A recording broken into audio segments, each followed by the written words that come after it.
Okay, we are live. Hello, welcome to the module review of Leadership Basics, the not so basic basics of leadership, Leadership 101. This is actually the first module review of the Chaos School, so welcome. Look, the purpose of these videos, these module reviews, is to do that, is not to rehash the previous model, because I'm assuming, as if you're watching this, you've watched the previous videos. Instead, what I want to do is provide you more information, some outside information, things to better help you process, maybe some other material that would better help enhance the learning, the content itself. So that's what I'm going to do today. We're going to talk about, this is part one of two. And today, if you recall, let me back up. If you recall, we spoke about the three fundamentals. That is why leadership is necessary, the two pillars of leadership, mission and people, and leadership as a system. Today, I want to talk to you about why leadership is necessary and give you some aspects of some necessities to make that happen. Also, we're going to talk about halfway through the mission and people pillars. We're going to cover what that means in detail. And then next week, 2 weeks from now, when we do module review 2 of 2, I will talk about the mission people pillars.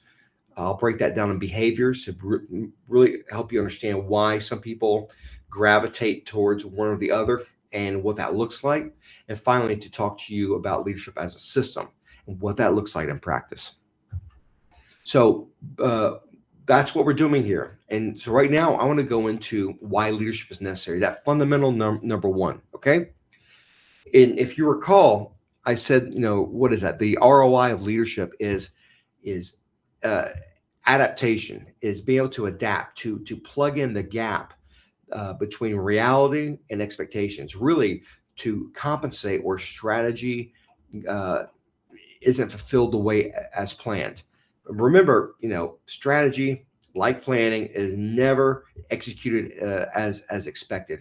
Reality introduces what? Change, friction, the fog of war, and that chaos creates a gap between expectations and outcomes. The question is, how do we actualize it? How do we actualize what we intended to do as a team? Well, that's where leadership comes in. That's where leadership exists to close that gap as a team. Now, that's what we talked in the other videos. Another way I want to talk to you about this is almost more operationally as a team. And I call this the physics of success. I mentioned it once in the book, and I think in my next book, I'll go more into it. But when I say physics of success in a team setting, what that means is it means being able to deliver the best odds of success in the shortest amount of time.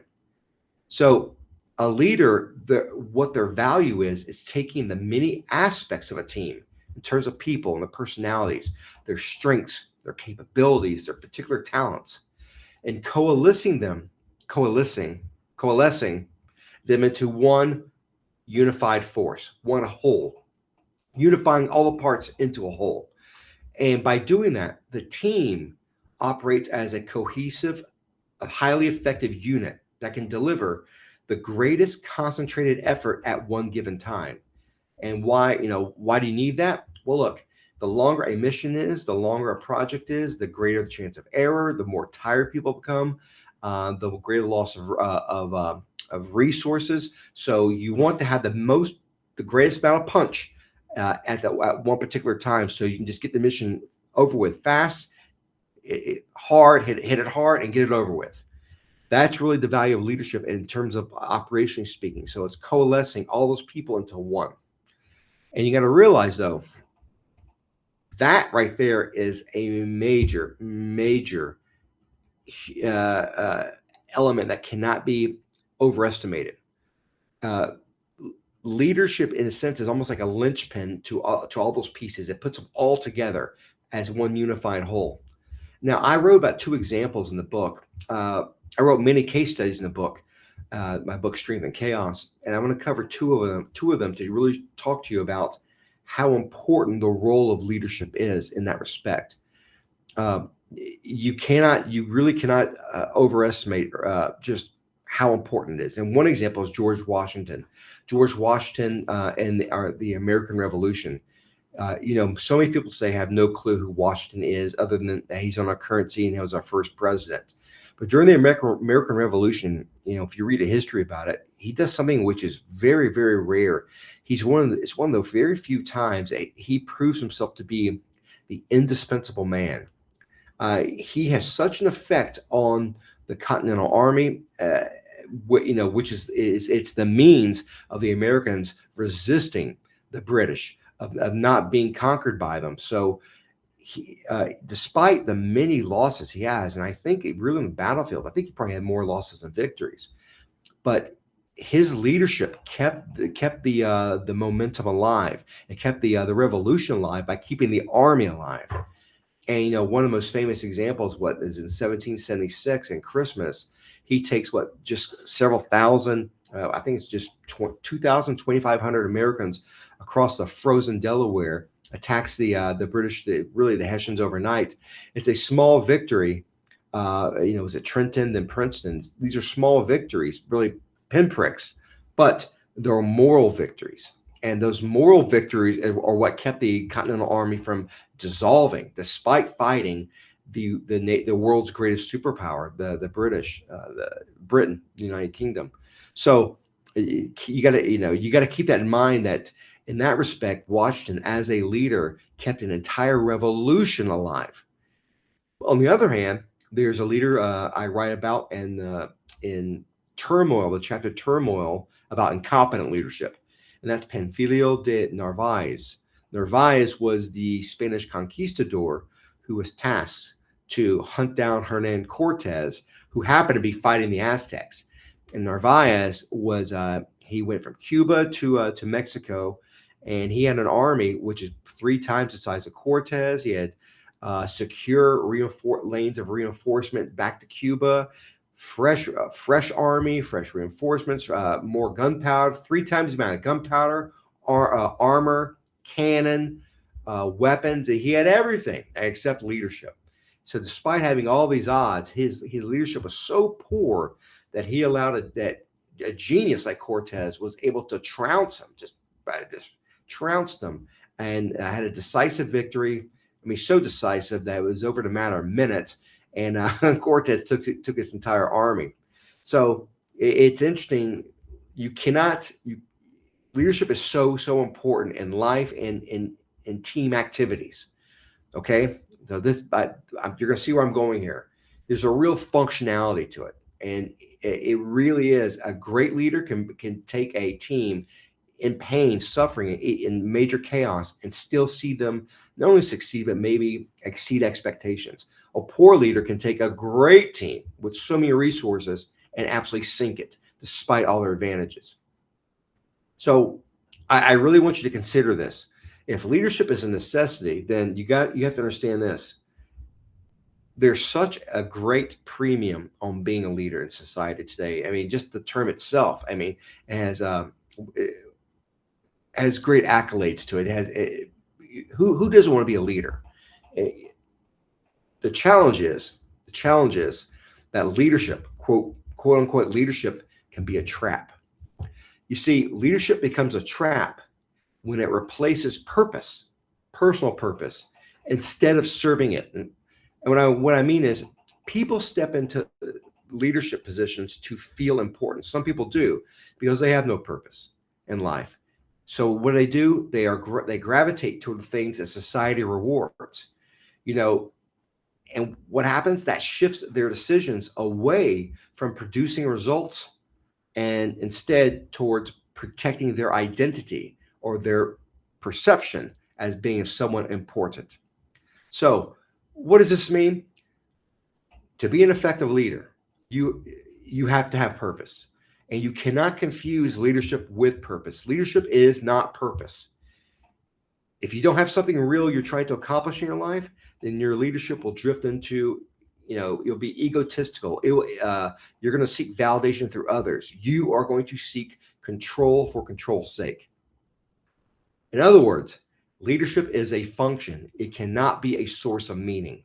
If you need leadership to feel important, your judgment's going to drift, and the people are not going to follow you because they're going to see that you're not there to support the team. You're there just to support yourself.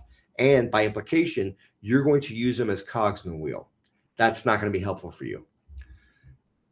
Now, I want you to consider this. Think about the differences between perceived value and actual value. Perceived value is how leadership looks. I have a leader, I have the tag leader. Oh, I come with authority, high visibility. I am obviously a person of influence. That's what the perception is. But what is actual value? If you're a leader, you have actual value, you are actually producing something. You're driving team you're progressing towards something big. You're aligning others to make great outcomes. You're delivering results when things get hard.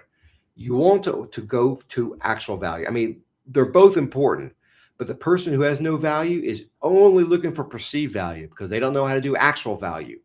Once you get actual value, your perceived value will go up. Okay. So again, find purpose. Once you have purpose, people will follow you.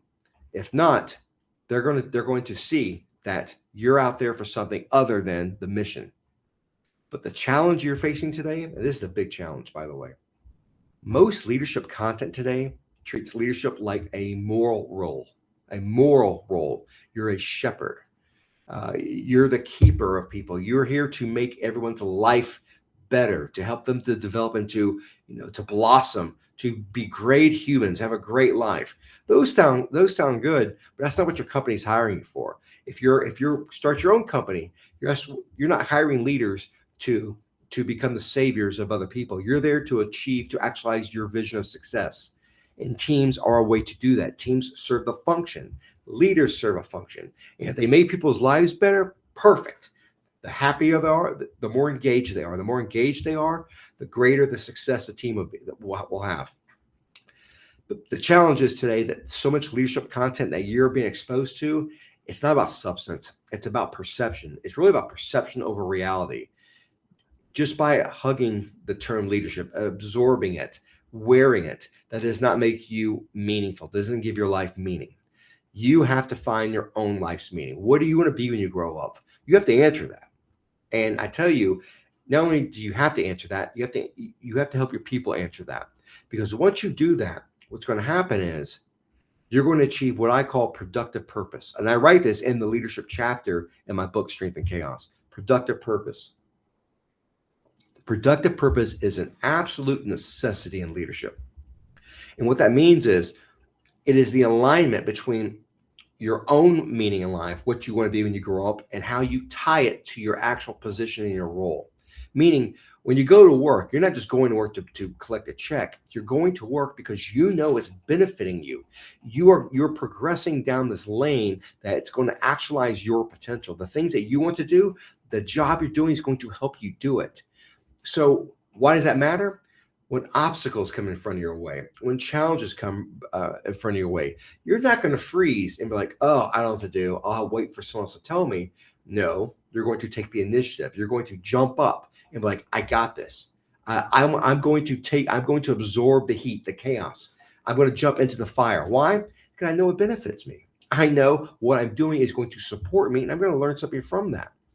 Now, that's important for you because when people see that you have ownership and that you really want to be here and that you're doing the right thing to make the team a success, they're going to follow you. But just as important is getting your teammates, your subordinates to understand the same thing. They need a productive purpose. They really do. Because why? Because when you're not there, you need your teammates to do those things, to not wait for orders, to directives, if possible. You want them to handle all the issues that need to be handled without you having to prod them. Why would they do that? Why would they take on this extra headache, the extra friction? Well, because they see it's their interest. They realize that, Joe over here wants to be the greatest project manager, and you've helped him understand how this role is helping him do that. So he's going to go above and beyond for you. He's going to show that independence. He's going to show contribution. He's going to grow. He's going to self-grow. He's going to do all these things necessary to become bigger and better and more effective. Why? Because it's going to benefit him in the long term. He's connected his job, his pain, the chaos. He's connected all of this to his rational self-interest. That's why it is really, really important to have this type of purpose and in connecting it to work, that productive purpose. So what's it mean for you for this right now? For the necessity of leadership. Well, one of the necessities of leadership, if to make leadership effective, to bring out that ROI, to be able to compensate where strategy sometimes falters, have your purpose, identify yours, help your team identify theirs. By doing that, you are really increasing the chances that the team becomes durable, that it becomes elastic, and that it can bounce back from challenges which always pop up. But if you don't do that, then your team becomes rigid and they fracture. And this goes to our second point here. Besides the purpose element of being a necessity of leadership, you know what else is a necessity of leadership? Independence.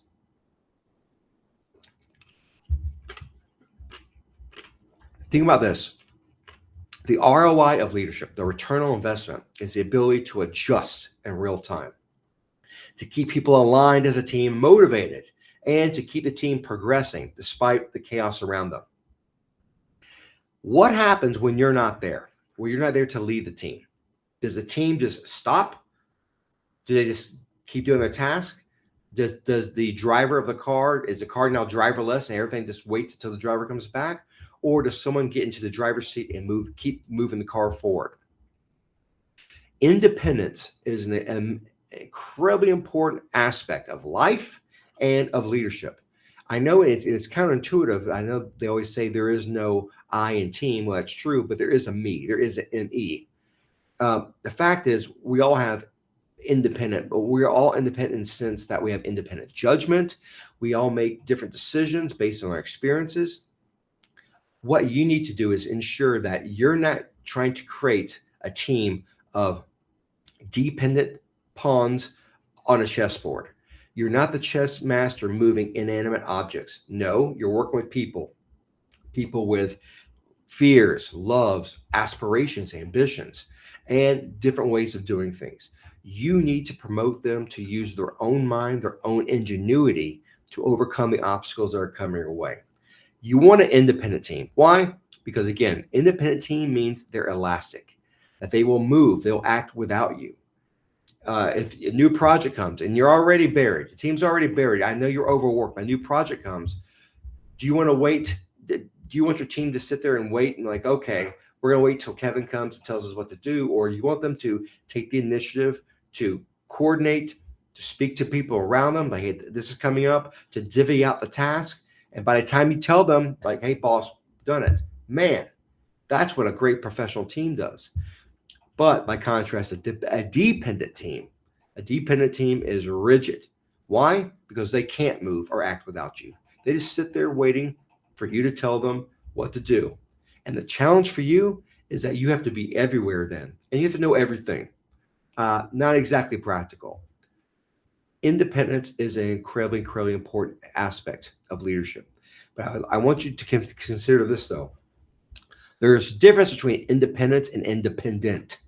Independence, as I'm talking about, as I'm speaking, is showing autonomy within a framework. Independent just means being detached, and people are making their own rules, their own frameworks. It's not what I'm talking about.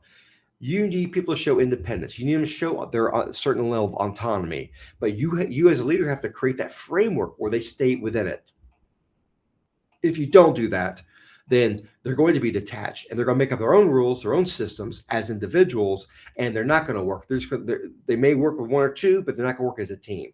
And that's self-defeating. So just realize that independence is an aspect of humanity. It's an aspect of living as a sovereign being, and it doesn't go away when you become a leader. Once you respect that, and you figure out how to create those frameworks which grant autonomy, which we will cover in other modules, specifically purposeful communication, we're going to cover that.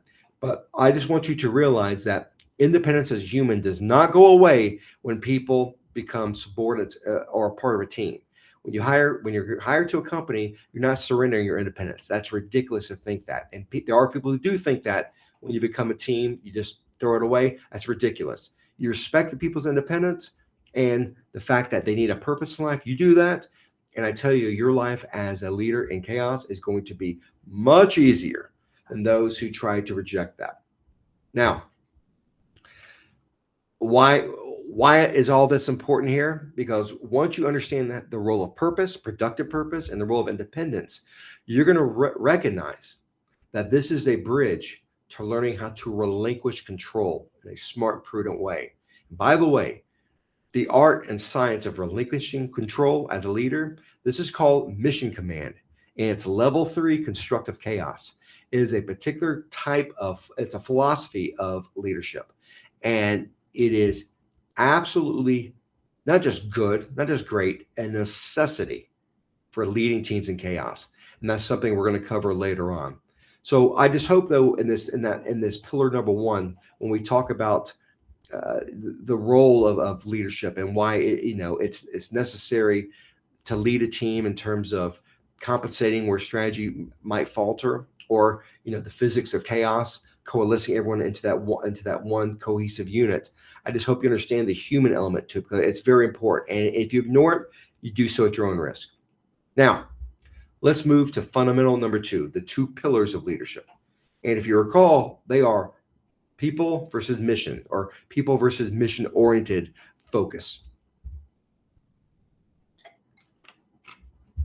I'm not going to rehash those materials, but what I want to do is I want to talk to you about different types of people-oriented and mission-oriented leaders, and I have some examples for you.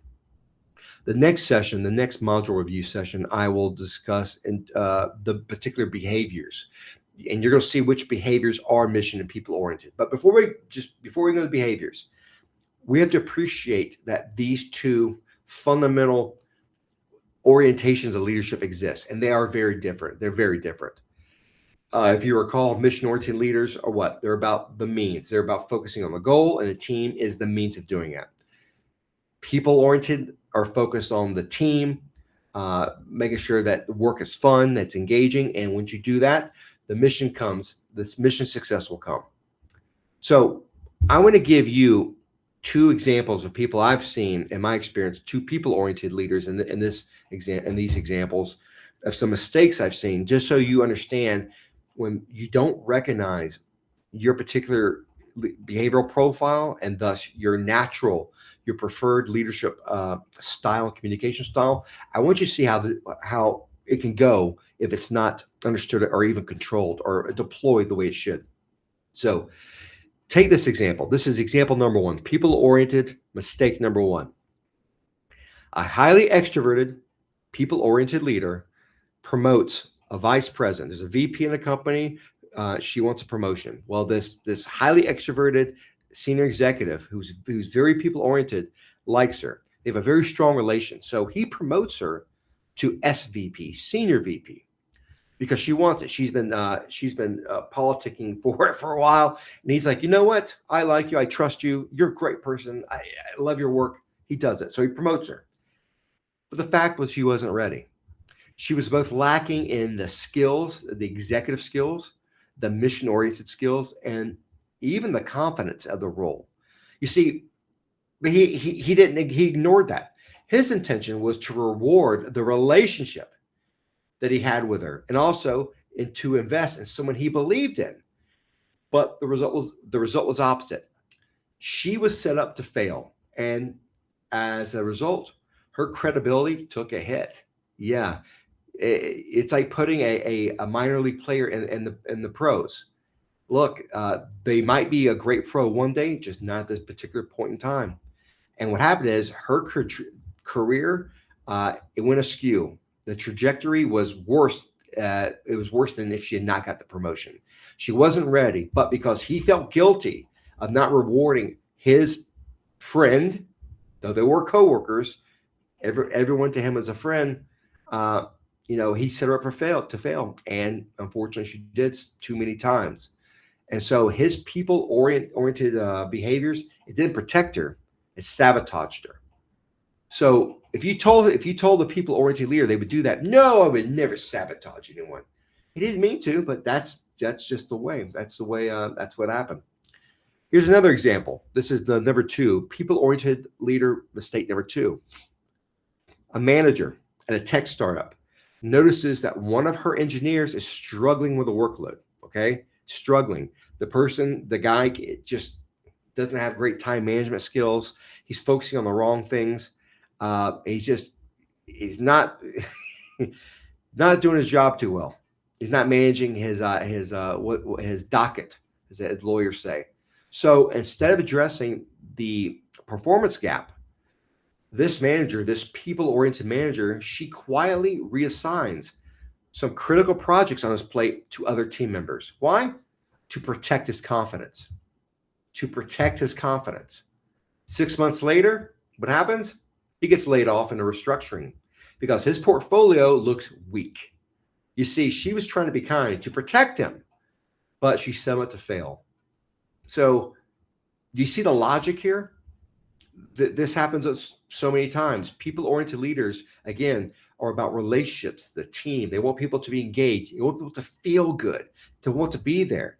And once that happens, they believe that success will just come. Well, it doesn't just come. It doesn't. It takes hard work. And sometimes people need to bite the bullet. Sometimes people need to, it's like in wrestling and boxing. You got to get knocked around. You got to learn. You got to learn the hard way. That's how you better yourself. But if people soften the impact for you, they're setting up to fail. And that's what happened here. So those are people-oriented mistakes I've seen. I'm going to give you mission-oriented mistakes. Now, example number 1. A sales director is so competitive. They're so focused on hitting the quarterly targets that she pushes her team to be aggressive, even using borderline unethical tactics. Who cares? Just don't break the law. I don't care what you do. Don't break the law. Just get it done. So the team hits their numbers, but what happens is the client, even some vendors, feel like they've been shortchanged, feel like this is borderline unethical, which in some cases it was. So they churn through these clients and vendors. And what happens is they destroy the company's reputation in the market. So they get short-term wins, but long-term defeat. They win a couple battles, but they lose the war. Why? Because the focus on the goal was so the focus was so strong that the whole human element, that whole thing called ethics, feeling like that you're not getting screwed over, that thing, who cares? Just get the numbers. So that is I know, I'm sure some of you've seen, probably might have seen or experienced something similar. That is a very, very mission-oriented behavior. So focused on the goal that they don't care, or they wouldn't say they don't care, but it's just not in their mind. It's about winning, winning, winning, get it done. And they got it done, but at what cost? Now, how about this one? Here's number 2, a manufacturing plant. A manager in a manufacturing plant obsesses over efficiency metrics. Obsesses. They are perfectionists. And what they do is they cut corners on safety training. Why? Safety training, oh my God, my people have been here. They know this. These people aren't dumb. I trust them. They have my level of expertise, supposedly. So they cut corners on safety training. No one gets seriously hurt. Okay, no one gets seriously hurt, but there are near misses.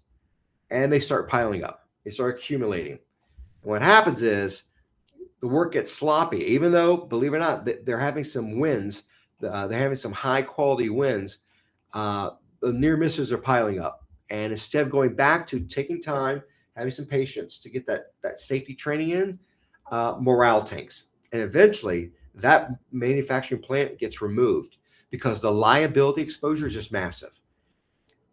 He had no patience, only to get the perfect outcome. Well, he got some great outcomes, except the long-term outcome was, too many near misses, too much liability, won't fly.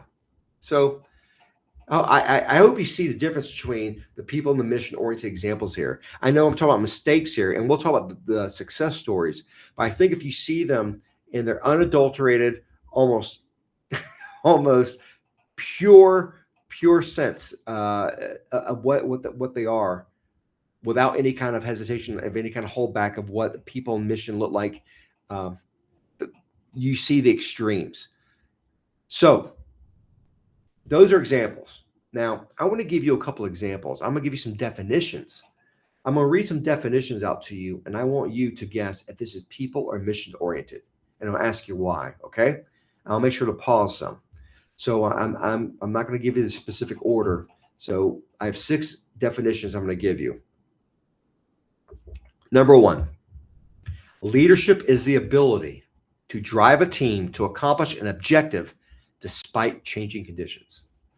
Leadership is the ability to drive a team to accomplish an objective despite changing conditions. Mission to people. Oh, come on. This is easy. This is mission. Look at the word drive a team. Drive a team.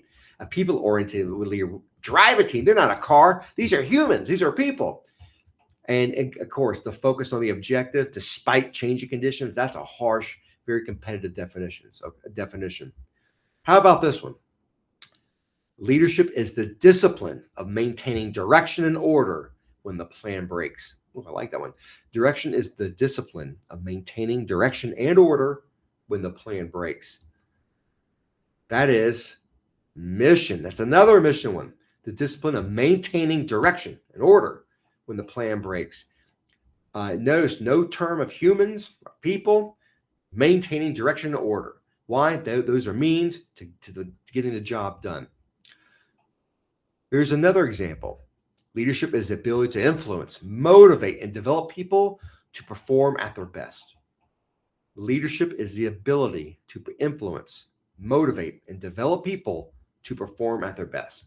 That's an easy one. Come on, that's people. Why? It's all focused on people. Even it says develop people or people perform at their best. A mission-oriented leader would be like, what the hell is this? What are you talking about? Of course they're going to perform at their best. If they don't want to fire them. A mission-oriented leader is probably thinking that. How about this one? Leadership is the creation of an environment where people feel valued, supported, and willing to contribute. Leadership is the creation of an environment where people feel valued, supported, and willing to contribute. Again, that's a no-brainer, people. Okay, got 2 more. Leadership is the capacity to convert intent into results through coordinated action. Leadership is the capacity to convert intent into results through coordinated action. Mission or people, the capacity to convert intent into results. That sounds very mechanical. Not much human element to that, is it? Well, that's a mission-oriented definition. Not really a shocker, right? And the last one, leadership is the responsibility to build relationships that sustain effort over time. Okay, this is a good one. Leadership is the responsibility to build relationships that sustain effort over time. That's a good definition. Is that mission or people? What is it? Leadership is the responsibility to build relationships that sustain effort over time. You could say it's both, but if anything, if I said that was a drink, it'd be 3 parts people, 2 parts mission. Why? The responsibility to build relationships. And what do those relationships do? They sustain effort. So it's first and foremost people-oriented. Now, realize something. None of those definitions are technically wrong, right? Those are all descriptions. I wouldn't call them definitions. And you'll see in the communication module, you'll see the big difference between those two. But this is the trap here. It's true, none of them are wrong, but none of them really carry the essence, the true essence of leadership, the universal essence. And realize that each of those definitions produces a different type of leader. If someone operates off the mission-oriented definitions, these people will probably look decisive, fast, and results-driven. But they also will risk a burnout, turnover, and potentially blind spots for people around them. If someone operates off the people-oriented definitions, they will look supportive, trusted, and well-liked. But they also risk what? Underperformance, lack of accountability, slow decision-making. So you got to realize all those definitions right there reflect a different type of leader, which has a different type of mindset, type of focus, which then has implications in the type of urgency, pace, or risk taking. So this is why those two pillars really are important to understand. Now, in my book, Strength and Chaos, I provide a definition of leadership. And this is one I'm very proud of, and I'm going to break it down for you right now. I define the leadership this way, and even though it's one sentence, there's 4 parts, and I will emphasize them. My definition is leadership is the art and science of influencing others to actualize a vision in the most constructive, practical manner. Art and science, you got that. We already talked about that. Influencing others. Now, what does that mean? Influencing others to actualize a vision. Now, consider it. That's the mission side, right? Because it is goal-oriented. But realize, too, that even though it gives direction in the mission side, to actualize a vision, remember, a vision is kind of broad. So it's giving people the room to think, to adapt, to show their independence, to act on their own. Okay? So I hope you get that. And influencing others, obviously. Influencing others is what? You're getting people to act with their own agency, that productive purpose. You're not moving them around as chess pieces, but they're willingly there to take the risk and endure chaos with you. Why? Because it benefits them. And think about the outcomes. I said in the most the most constructive, practical manner, right? If you think about constructive, again, that's let me back up. Practical, the most practical manner. That's mission focus. That's efficiency, focus, results. But constructive, like you say, that's about sustainability. It's not about burning the team out. It's about ensuring that they retain their cohesion and keep going to the next mission, so they can repeat success. So you can see what I've done in this definition. The art and science of influencing others to actualize a vision in the most constructive, practical manner. I've done that. Why? To ensure that I could blend both the mission and the people. And that really is the challenge here, being able to balance that. And this is what we're going to be talking about throughout all these modules, the challenge of balancing them and how to do it the best way, given your particular preference, whether you are a mission-oriented leader like myself, or a people-oriented leader like others, or I'm probably 3 parts mission, 2 parts people, but I am always mission first, always. Some of you like me, some of you are the opposite. You're 3 parts people, 2 parts mission. We all have different ways of balancing those two, and this is what all these courses are going to cover. So with that, I hope you enjoyed this. I hope this actually was beneficial to you, that can help you really process the material better, given just some of these examples and some of the more deeper insights. If you're a chaos agent, you're going to get some special materials, some other examples. I got some really good examples, and I'll have some tools for you. So thanks for watching. If you're a free subscriber, you're seeing this one, this module is free. But just to let you know, the other modules are not free. Look, from what I'm charging for this chaos school, it is an effing steal. It's a great opportunity. Think about directed learning, self-paced, and you get some really good content I wish I had as a junior officer in the Army. Stuff that could have really helped me. I hope you'll consider being a member. You can be a monthly member. You could get a year or be a chaos agent, or you can even certify. And if you're interested in certifications, I'll have some more videos about that. And that's a great opportunity to show the world that you are officially recognized for being someone who understands chaos, can help the organization and their teams exceed expectations where most, stumble, even fail. So if you like this, share it, please. Share it with a friend. Send me some feedback. And in 2 weeks from now, I will be doing part 2 of this, and we'll be covering the behavioral aspect of the people and mission versus people pillars and leadership as a system. And I'll have some more examples for you. So with that, thank you for watching, and I hope to see you later. Bye.